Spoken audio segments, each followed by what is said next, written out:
Okey, Assalamualaikum warahmatullahi wabarakatuh. Jadi ini kali pertama kita bertemu lah dalam slot video cikgu.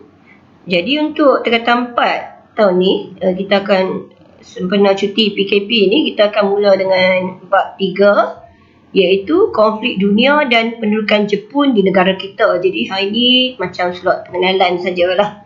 Okey, jadi cikgu lebih pada pengenalan iaitu dalam bab 3 ni kita akan mempelajari yang pertama nasionalisme di negara kita sebelum Perang Dunia Kedua.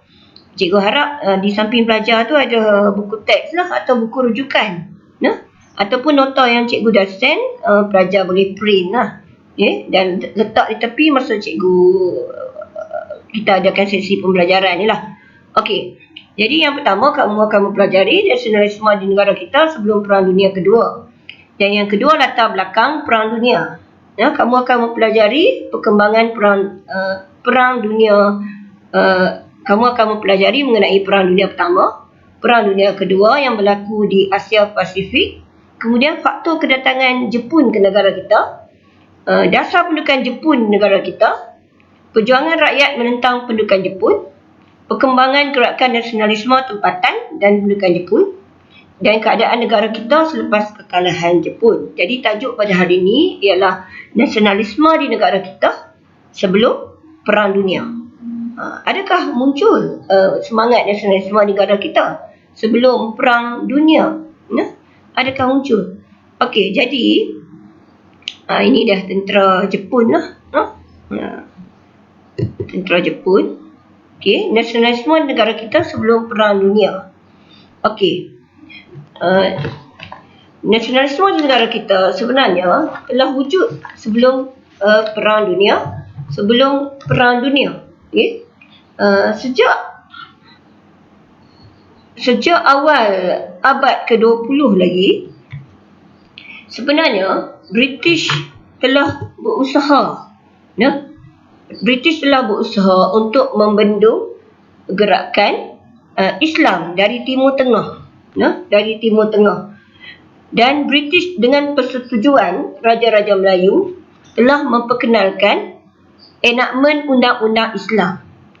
Dalam enakmen Undang-Undang Islam ni, British memastikan sesiapa yang mencetak atau mengedar tulisan berkaitan dengan agama dan politik Islam tanpa izin Sultan boleh dijatuhkan hukuman penjara. Dan British telah menubuhkan 2 badan penasihat untuk mengawal gerakan Islah Islamiyah, iaitu Jabatan Siasatan Jenayah dan Biro Siasatan Politik. Ini untuk mengawal gerakan Islah Islamiyah yang berkembang pada masa tersebut yang dipengaruhi dari Timur Tengah. Okey. Kebangkitan Islam menyebabkan British berwaspada terhadap gerakan Pan-Islamisme yang bermula di Timur Tengah tu. Dan di tanah Melayu telah muncul penentangan Tok Janggut, hasil kesedaran politik antarabangsa. Dan penentangan ini melibatkan penduduk Pasir Putih Kelantan. Perjuangan ini sebenarnya mempertahankan agama Islam dan hak penduduk, kesan kebangkitan masyarakat Islam sedunia, dan dipengaruhi oleh pelibatan kerajaan Uthmaniyah. Dan tetapi penentangan selalunya dikaitkan dengan cukai dan sikap membenci British. Jadi Empire Uthmaniyah telah menyeru orang Islam yang ditindas bangkit menentang penjajah. Dan seruan ini telah mendapat perhatian kaum muda di tanah Melayu. Jadi British dia waspada terhadap sokongan orang Melayu. Dan pemimpin negeri Melayu juga menyokong Khalifah Uthmaniyah yang dianggap sebagai pelindung umat Islam atau penaung bagi tanah suci Mekah dan Madinah. Jadi kesannya penentangan Tok Janggut ni gagal dan masyarakat telah menyusun strategi lain untuk menentang penjajahan British. Okey. Dan selepas itu, masyarakat di tanah Melayu telah menggunakan akhbar dan majalah. Dan kesedaran politik tidak boleh dilakukan secara terang-terangan kerana terdapat undang-undang yang dikeluarkan oleh British menghalang orang Melayu menyatakan sikap politik melalui bahan penulisan.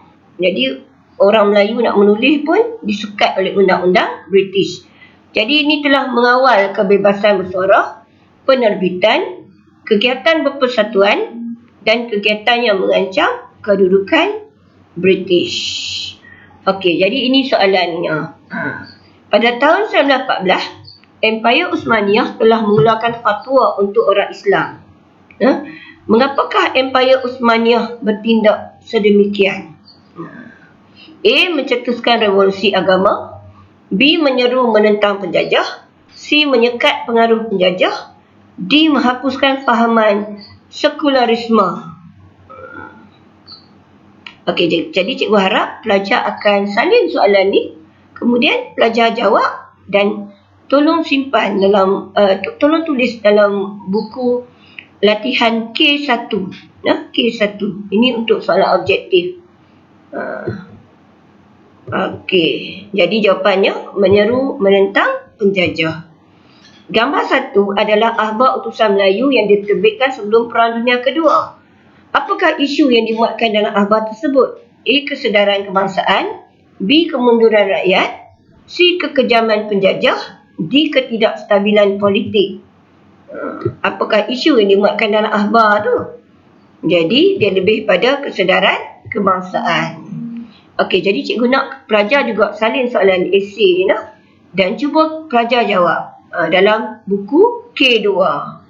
Okey, A. Terangkan secara ringkas kesedaran awal nasionalisme sebelum Perang Dunia Kedua, 6 markah. B. Mengapakah penentangan Tok Janggut dianggap gerakan politik antarabangsa walaupun menggerakkan penentangan bercorak tempatan, 6 markah. Dan C. Apakah iktibar daripada perkembangan nasionalisme di tanah Melayu? Iktibar ni maksud dia pengajaran. Apa pengajaran daripada perkembangan nasionalisme di tanah Melayu? Contohnya, kita harus berusaha menentang penjajah. Ataupun kita harus bersatu padu. Pemimpin dan rakyat harus bersatu padu untuk menentang penjajah. Itu iktibar lah, pengajaran daripada perkembangan nasionalisme. Cikgu nak pelajar berikan jawapan untuk mendapatkan 8 markah. Jadi yang ni pelajar buat dalam K2. Buku latihan K2. Okey? Jadi selamat belajar. Kita akan sambung lagi pembelajaran kita yang seterusnya, iaitu Perang Dunia Pertama. Sekian, terima kasih.